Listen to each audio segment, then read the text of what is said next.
इस गोमती नदी में स्नान करने से समस्त पाप नष्ट हो जाता है। इसलिए आज तक भी बहुत लोग यहाँ पर स्नान भी करते हैं और विशेषकर ये दीपदान की महिमा है। जैसे हम यमुना में, गंगा में जैसे दीपदान करते हैं, बोले गोमती नदी में दीपदान करने से समस्त प्रकार की पाप नष्ट हो जाता है। जिससे शास्त्र में लिखा गया, तमसो माँ ज्योतिर्गमय, अंधकार के नाश हो और ज्योति की प्रकाश हो। इसी प्रकार यह नदी के विशेष महिमा है। हम लोग यहीं पर जो है श्रीमद् भागवत की कथा जो है प्रारंभ हुई। जैसे मैंने बताया, ये श्रीमद् भागवत की सत्र यज्ञ जो है कथा जो अनेक स्थानों पर हुई। विशेष करके इस कलयुग में श्रीमद् भागवत में जो कथा प्रारंभ हुई, जैसे सुत सोनकादि संवाद जो है, ये सुत सोनकादि संवाद यहाँ पर भी हुआ था। जिस समय ये स्थान गुरुदेव कहते थे, ये स्थान इतने सुंदर मनोरम था, अनेक प्रकार के वृक्ष के द्वारा वो सुसज्जित था, घना घोर ऐसे ही था। नदी के तट पर जो है ऋषि मुनि लोग यहाँ पर भी रहते थे। उस समय ऋषि मुनि लोग कोई ऐसे आजकल जो हम जो मकान बनाते हैं, मंदिर, बड़े बड़े मंदिर बनाते हैं, उस समय ऐसे मंदिर नहीं बनाते थे। अपने अपने झोपड़ी में रह करके मुनि ऋषि लोग त्याग वैराग्य के साथ भजन करते थे और सामान्य रूप में जो भी मिल जाता था उसके द्वारा ही अपने जीवन के जो है रक्षा करते और भगवान के भजन करते थे। जैसे श्रीमद् भागवत में वर्णन है, यहाँ पर मुनि ऋषि लोग हवन आदि करते थे। जैसे हम लोग वहीं पर गए थे, हवन कुंड आदि दर्शन किया। अष्टकोण युक्त जो है वो हवन कुंड, यहाँ पर निरंतर जो है हवन होता है, उसमें कभी आग कभी बुझता नहीं है। आज उस समय ऋषि मुनि लोग आग को कैसे प्रकट कराते थे? अपने तपोबल से प्रकट कराते थे। किसी प्रकार से नहीं, ऐसे तपोबल से ही आग प्रकट हो जाता था। हवन आदि करते थे। ये ऋषि मुनि लोग 88,000 ऋषि मुनि लोग अनेकों साल तक जो है उसी प्रकार तपस्या आदि कर रहे थे, हवन आदि कर रहे थे। और ये हवन आदि करते करते उनके शरीर कैसे हो गया? काले पड़ गया है। धुआं है ना, हवन करने से धुआं होता है, उस धुएं से उनकी सारे शरीर भी काला हो गया। और इसके पश्चात जो है सुत गोस्वामी पाद जब प्रकट हुए और सुत गोस्वामी पाद उनके निकट ये बताया, इस कली युग में जो है सर्वश्रेष्ठ मुक्ति के उपाय क्या है? मेरे भागवत कथा श्रवणम है। ये 6 प्रश्न जो पूछा था श्रीमद् भागवत में, जो कुछ भी कहा, यही सोनकादि ऋषि लोग सुत गोस्वामी पाद के निकट कृष्ण कितने प्रश्न पूछा याद है? 6 प्रश्न पूछा था, जिस कथा मैंने आप लोग के बताया है। और उन्होंने वही 6 प्रश्नों के उत्तर जो है ऋषि मुनि को दिया। और भी स्वयं बोले, मैं जैसे सुखदेव गोस्वामी पाद के मुखारविंद से श्रवण किया वो कथा आप लोग के निकट मैं बताता हूँ। क्योंकि शास्त्र में कहा गया, केवल ग्रंथ पढ़ करके बोलने से उसको कुछ नहीं, फल नहीं होता है। गुरु मुख से श्रवण करना चाहिए। क्यों? उसके कहा जाता है, गुरु मुख से जो कथा श्रवण करते हैं उसके कहा जाता है शब्द ब्रह्म कहा जाता है। क्या बोलते हैं? शब्द ब्रह्म। 10 प्रकार के प्रमाण शास्त्र में कहा गया है। शब्द प्रमाण ही मूल प्रमाणम, वेदांत सूत्र में भी कहा गया है। शब्दस्य तत्मूलात्, शब्द प्रमाण ही मूल प्रमाण कहा गया। ये शब्द कहने के शब्द अर्थ होता है अपराकृत चित शब्द जो है, इसे शब्द प्रमाण ही मूल प्रमाण है। और प्रमाण में कहीं न कहीं दोष रहता है, क्योंकि जीवों में 4 प्रकार के दोष होता है। कौन कौन दोष होता है? भ्रम, प्रमाद, विप्लप्स और कर्णपट। भ्रम, एक वस्तु के दूसरे वस्तु समझना, इसके भ्रम हो जाता है। जैसे अंधकार में आप चल रहे हैं, एक लकड़ी क्या बोले, एक रस्सी पड़ा हुआ है, आप डर गए। क्यों डर गए? आप सोचा ये क्या है? सांप है। देखो भ्रम हो गया ना। इसलिए शास्त्र में क्या है, रज्जु में सर्प भ्रम अथवा सर्प में रज्जु भ्रम हो जाता है, भ्रम रहता है जीवो, भ्रम प्रमाद। संसार के जीव इस संसार धर्म में इतने मत्त रहता है, खान पीन और में इतने मत्त रहता है वो भगवान के भूल जाते हैं। इसलिए भ्रम प्रमाद विप्रलिप्सा कहा जाता है, लोगों की वंचना करने की जो इच्छा जो है, चीटिंग प्रोपेंसिटी जिसको कहा जाता है, ये बद्ध जीव में ही रहता है। भ्रम प्रमाद विप्रलिप्सा कारणापटव, कारणापटव उसके कहा जाता है हमारे जितने भी इंद्रियां जो है, हाथ पैर नाक कान चोक आंख आदि, ये सब क्या इंद्रियां, ये इंद्रियां आदि क्या होता है, एक समय धीरे धीरे काम बंद कर देता है। आंख ठीक से दिखाई नहीं पड़ेगा, कान ठीक से सुनाई नहीं पड़ेगा। आज सुनो, जब मृत्यु के समय जब आ जाएगा ना, तब आपके पास में एक उंगली रख दिया जाए, आपको क्या दिखाई पड़ेगा? एक तो दिखाई नहीं पड़ेगा, जो दिखाई पड़ता है कितना दिखाई पड़ेगा? 2-3 दिखाई पड़ेगा। तो समझना चाहिए आपके मृत्यु हो गया काम, आने वाले है, समय नहीं ज्यादा नहीं है। हर रोज उठ करके अंगुली को ऐसे रखो नखनी, देखो दिखाई पड़ेगी नहीं है। यदि 2 अंगुली दिखाई पड़ रहे हैं तो समझना चाहिए आज को क्या है, आपको जाने के समय हो गया। एक गुरु ने, एक शिष्य ने गुरुदेव के पूछा, गुरुदेव आप बताओ मुझे क्या करना चाहिए? बोले हरि भजन करना चाहिए। शिष्य बोले गुरुदेव आप बताओ किस समय हमें हरि भजन करना चाहिए, माने कब हरि भजन करें? गुरु बोले देखो आखिर के दिन हरि भजन करना। कौन से दिन? आखिर के दिन। जैसे हम करने, अभी छोटा है, अभी क्या भजन करोगे? अभी छोटा बच्चा है, भजन करो, खेल कूद करो, पढ़ाई लिखाई करो। जब वृद्ध हो जाओगे तब करना भजन करना है। अभी भजन करने की जरूरत नहीं है, अभी तो मस्ती करो, विवाह शादी करो, मकान बनाओ, बाल बच्चा आदि पालन पोषण करो, है कि नहीं है? शर्मा जी लोग कहते कि नहीं कहते हैं? अच्छी तरफ से मकान बनाओ है और खाओ पियो। जब वृद्ध हो जाओगे, काम आँख काम नहीं करेगा, पैर काम नहीं करेगा, तब कहाँ जाओगे? वृंदावन में जाकर के भजन करना, भजन आश्रम में, वृद्धाश्रम में जाकर के भजन करना, भजन आश्रम, भजन। अच्छा वृद्ध काल में भजन होता है? नहीं होता है, भजन नहीं होता। अरे भजन तो वृद्ध काल छोड़ दिए, 60 साल के बाद किसके भजन नहीं होता है? 60 मर जाता है, 60 साल में क्या हो जाता है? 60 हजार उसके जितने समझा, वो जो समझे है वही करेगा। वो बुद्धि सटे आ गई, बुद्धि सटे आ गई भाई, वो कुछ नहीं होता है मुझे। क्योंकि देखो हमारे शास्त्र में लिखा है ये देखो हमारे शरीर क्या होते, धीरे धीरे सारे इंद्रियां काम छोड़ देते हैं। ईदं शरीरं सतसंधि जर्जनम किमौषधि पृच्छते अरे ये शरीर जो है कितने संधि है, जोड़ है नहीं है, हर रोज कष्ट होता है। वृद्ध काल में भजन होता है, इसलिए कहता है ईदं शरीरं सतसंधि जर्जनम किमौषधि पृच्छते मूढ़मते। अरे मूढ़मते मूर्ख है, और इसके लिए औषधि क्या है? बोले कृष्ण नाम जप करो है, और कुछ नहीं होता है। इसलिए देखो बद्ध जीव में यही होता है, भ्रम प्रमाद विप्रलिप्सा और कारणपट। हमारी इंद्रिया काम नहीं करना शुरू कर देते, काम करना छोड़ देते हैं। इसलिए कहते हैं भाई हरि भजन करो, इसलिए करे बद्ध जीव में ये 4 दोष रहता है। कितना दोष रहता है? भ्रम प्रमाद विप्रलिप्सा और कारणापटव, ये रहता है जीव में है। किंतु जो मुक्त महापुरुष होते हैं उनके 4 दोष नहीं रहता है।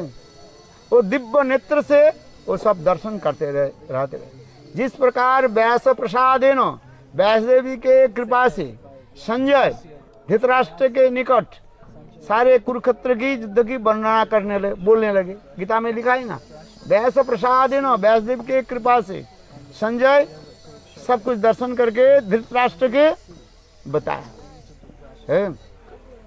इसलिए कहा जाता है ये गुरु मुखात श्रवणात् है, गुरुदेव के मुखारविंद से श्रवण करो और उसकी पालन करो, तो धीरे धीरे आपके हृदय में सब प्रकट हो जाएगा। इसलिए गोमती रिवार जो नदी जो है एक साधारण नहीं है। जहाँ पर ऋषि मुनि लोग इस स्थान को चुना है, इस स्थान में बैठ करके भजन साधन करते थे। और यहीं पर जो है सुत गोस्वामी पाद सौनकादि ऋषि के निकट वह भागवत कथा श्रवण कराया है। ये बहुत दिव्य स्थान है। गुरुदेव कहते थे, ये देखो कृष्ण उस समय सुत गोस्वामी पाद जब आए, ये स्थान इतने सुंदर पवित्र था है। ये हम लोग इस स्थान पर आए हैं, दर्शन किया। स्थान के स्पर्श करने से, धूलिकणा के स्पर्श करने से हृदय में सब कुछ प्रकट हो जाएगा है। इसलिए हम लोग क्या करना चाहिए है, यहाँ पर हरि भजन करना चाहिए है। केवल स्नान करने से नहीं होता है। देखो नदी में मछली है कि नहीं है, कछुआ है कि नहीं है, नदी में मछली भी है और कछुआ भी है, क्या वो पवित्र है? पवित्र नहीं है। फल मूल खा करके हरी मिले तो कितने बंदर बंदराई वृंदावन में जाए। बंदर क्या खाते हैं? फल मूल खाते हैं नहीं। फल मूल खा के हरी मिले तो कितने बंदर बंदराई, और दूध पी करके हरी मिले तो कितने बछड़ा। ये बछड़ा है ना, देखो गाय, भगवान मिल जाता है। मीरा कहे बिना प्रेम से नहीं मिले नंदलाला है। इसलिए हरिभजन करिए, प्रेम से हरिभजन करो है। संत महात्मा के संग करो और हरिनाम कीर्तन करो। इस कलियुग में हरिनाम करना पड़ेगा है। जैसे उन कथा सुना है ना, तुलसीदास जी ने बारी मत गिट होई सिकताते बोरु तेल बिनु हरि भजन भवतरिय सिद्धांत अपे। यह सिद्धांत है। बारी मते गिट है, जल के मंथन करने से घी मिलता है। यदि जल के मंथन करने से, मथने से घी मिल जाए, सभी लोग घर घर में क्या मिलेगा? चोपड़ी रोटी मिल जाएगी है। बोले नहीं मिलेगा, बारी मते गित। यदि कार्य बोले अच्छा कोई कहा दे मुझे मिल गया है, जल को मंथन करके मुझे क्या मिला? घी मिला। मिलता है? नहीं मिलता है। तो अब भी तुलसीदास कह रहे हैं, असंभव का मैं संभव मान लेता हूँ। सिकताते बोरु तेल है। देखो रेती कना को बालू के पीस करके मुझे क्या मिल गया? तेल मिल गया है। यदि तेल मिल जाए तो सारे तेल फैक्ट्री सब जगह बन जाएगा। दुकान से कोई तेल नहीं खरीदेगा है, करेगा कोई?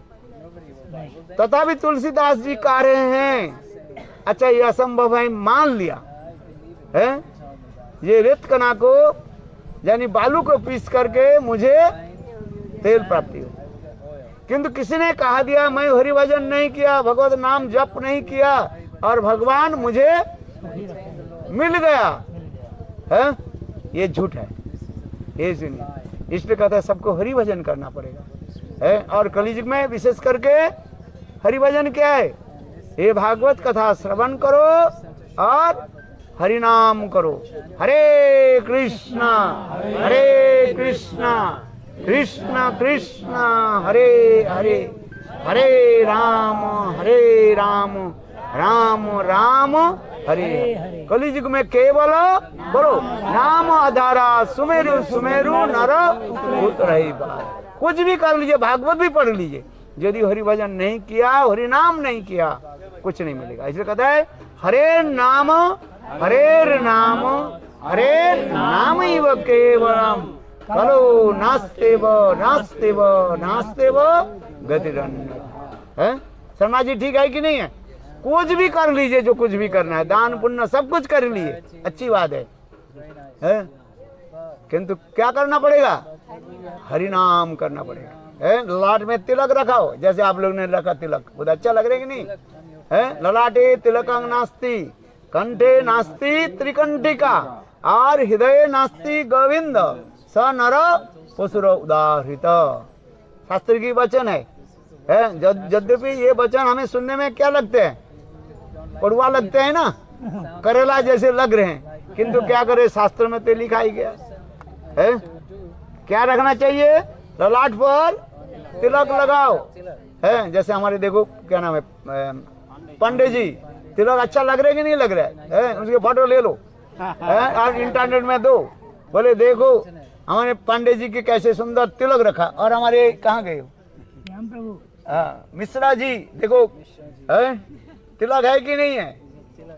और पांडे जी कहाँ गए? और देखो, है हमारे प्रभु जी मथुरा इसमें आए, दिल्ली से आए, सब भक्त देखो, यहाँ तक कि विदेशी लोग देखो, है, कोई इंग्लैंड से आया, कोई अमेरिका से आया, कोई फ्रांस से आया, है, और न्यूजीलैंड से आया, कहाँ है, साइबेरिया से आ गए, मॉस्को से आ गया, देखो, है, हाँ न्यूजीलैंड बिल्कुल जो है समुद्र की अंतिम सीमा जो है, उसके पास और कोई देश नहीं है, फिजी, उसके बाद फिजी के बाद और कोई देश नहीं है।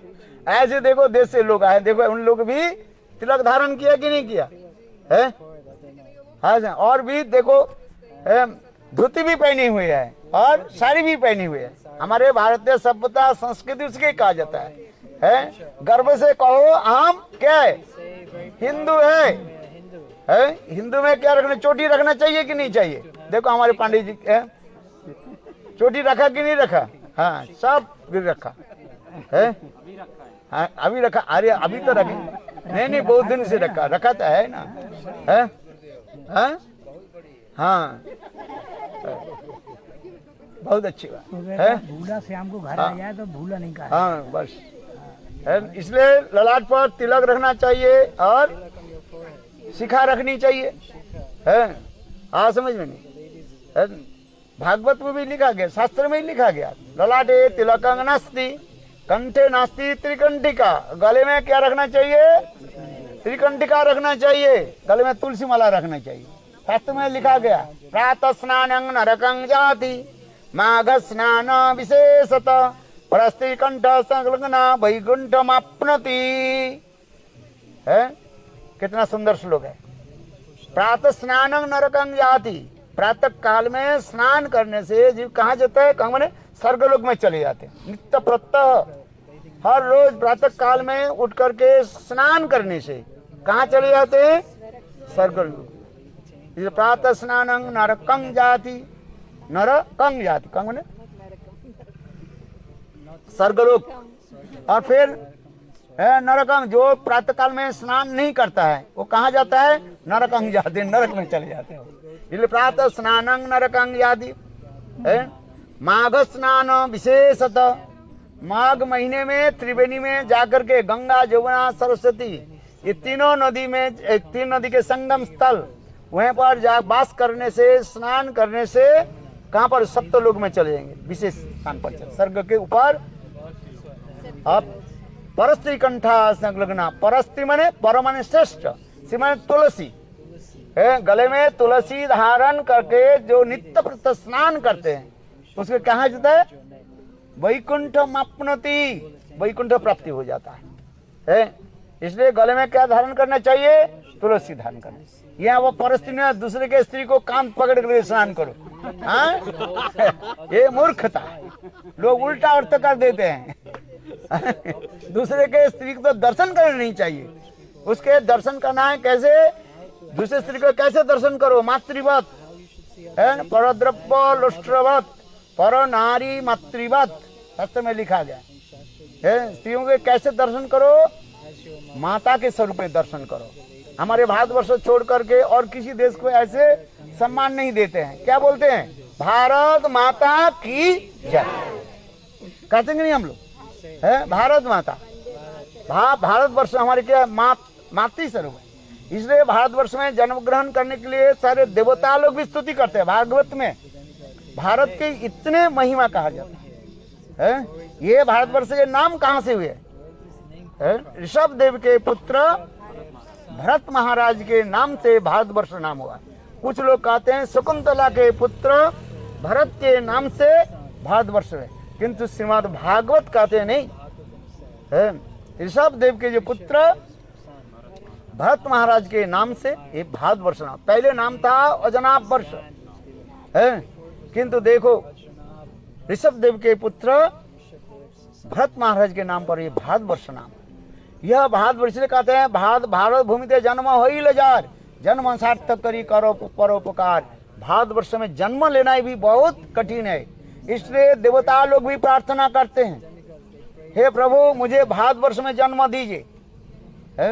ऐसे जज क्यों, जितने हमारे भगवान अवतार आदि प्रकट हुए, कहाँ जन्म हुआ, कहाँ प्रकट हुए, ये भारतवर्ष में। राम कृष्ण कहाँ प्रकट हुए, भारतवर्ष में।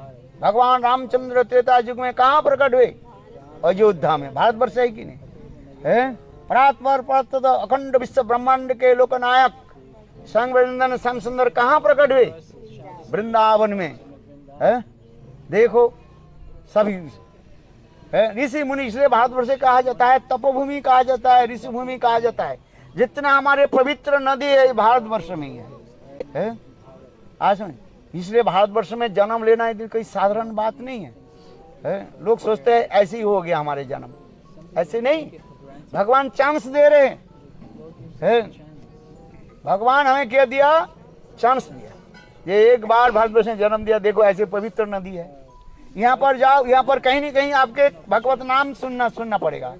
नहीं चाहने पर भी राम नाम कृष्ण नाम कान में पड़ेगा कि नहीं पड़ेगा। प्रातः काल में उठो, देखो कहीं नहीं कहीं माइक में आपको सुनाई पड़ेगा। ओम नमो भगवते वासुदेवाय, ओम नमो भगवते वासुदेवाय। वृंदावन में चाहो गायत्री मंत्र भी जप होता है। अखंड गायत्री मंत्र भी लोग जप करते हैं। प्रातः काल में उठते ही आपके क्या सुनाई पड़ेगा, भगवत नाम सुनाई पड़ेगा। इसलिए भारतवर्ष छोड़कर कहीं आपको नाम नहीं सुनाई पड़ेगा। इंग्लैंड, अमेरिका, ऑस्ट्रेलिया सब जगह में चले जाए, दर्शन करे, सुनाई पड़ेगा है सब। अब उसका सब है। किंतु देखो हमारे भारतवर्ष के ऐसे पवित्र भूमि, देवभूमि कहा गया है, ऋषि भूमि कहा गया है। इसलिए ऐसे संत महात्मा लोग यही भारत भूमि की महिमा प्रचार करने के दूर दूर तक चले गए। उस समय जो अखंड भारतवर्ष था, ऐसे वर्णन है। जैसे रशिया में कौन सा स्थान है, हम जाते हैं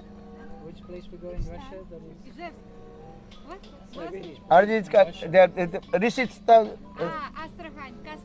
कास्पियन सागर है, बालखिल्य ऋषि जहाँ पर भजन सद, उसके नाम ही हो गया क्या, बाल्टिक सागर नाम हो गया। सब ऋषि भूमि के स्थान है वो। पहले ये समस्त जो है हमारे भारतवर्ष की विशाल भूमि था। ऋषि लोग जाकर कहाँ कहाँ दूर दूर जाकर के तपस्या आदि करते थे। काल क्रम में धीरे धीरे छोटा होते जा रहे। काबुल, कंदाहार, ये सब क्या था, सब हमारे भारतवर्ष की दिव्य भूमि था वो। गंधार प्रदेश है, आज समझिए। किंतु धीरे धीरे सब नष्ट होते जा रहे। कारण क्या है ना, हम अपने भजन नहीं कर रहे हैं, इसलिए विधर्मी आकर के हमारे सारे भारतवर्ष के सभ्यता संस्कृति को क्या कर देते हैं, नष्ट कर देते हैं। हम यदि भजन नहीं करें तो आएगा वो है। इसलिए हमारे क्या करना चाहिए, भारतीय सभ्यता संस्कृति के हम पालन करें। है हम करें तो सब लोग ही करेंगे, है कि नहीं है। इसलिए हम यदि पालन नहीं करें, लोग कहाँ करेंगे आप बताओ। आचरण स्वयं आचरण करके दूसरे को शिक्षा देना पड़ता है। इसलिए ये भारत भूमि है, देखो कैसे सुंदर पवित्र नदी है। गंगा, जमुना, सरस्वती, कावेरी, नर्मदा, ये समस्त भारतवर्ष के तीर्थ भूमि स्थल है। हम लोग जो आए हैं और कहीं देश में ऐसे नहीं मिलेगा भाई। मैं सारे पृथ्वी छानबीन करके मैं घूम करके देखा, 27 साल तक समस्त जगह में मैंने घुमा है, ऐसे कोई देश नहीं है। अभी न्यूजीलैंड में से आ रहा हूँ, देखो इसको पूछो है, विशाल समुद्र है। तो सब जगह में हम दर्शन किया, देखा, तब हमें अनुभव हुआ कि हमारे भारत भूमि कैसे धर्म है, जहाँ पर गौ माता की सेवा होती है। दूसरी जगह में तो गौ माता के क्या करते हैं, काटते हैं, किंतु हमारे भारत में गौ माता को क्या होता है, पूजन करते है। बोलो गो माता की जय, भारत माता की है, ऋषि भूमि की जय, तपो भूमि की है, नमिसारण्य की है। बोलो वृंदावन बिहारी लाल की।